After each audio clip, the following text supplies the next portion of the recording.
দীর্ঘ ১৯ বছর পর বগুড়া শহরে যাচ্ছেন তারেক রহমান। বিএনপির ভারপ্রাপ্ত চেয়ারম্যান ও বগুড়া ৬ আসনের প্রার্থী তারেক রহমান দীর্ঘ ১৯ বছর পর আগামী ১১ জানুয়ারি বগুড়া সফরে যাচ্ছেন।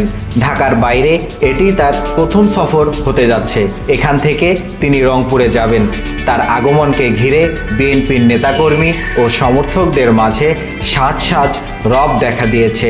প্রিয় নেতাকে এক নজর দেখার জন্য সবাই অধীর আগ্রহে অপেক্ষা করছেন। ১২ জানুয়ারি বেলা ১০টায় শহরের আশরাফুল নেসা খেলার মাঠে ভাষণ দিবেন তারেক রহমান।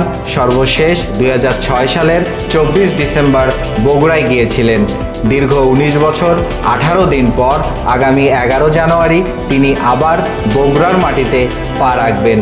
তার আগমনকে ঘিরে নেতাকর্মী ও সমর্থকদের মাঝে ব্যাপক উৎসাহ ও উদ্দীপনা দেখা দিয়েছে। তাকে এক নজর দেখার জন্য সবাই অধীর আগ্রহে অপেক্ষা করছেন।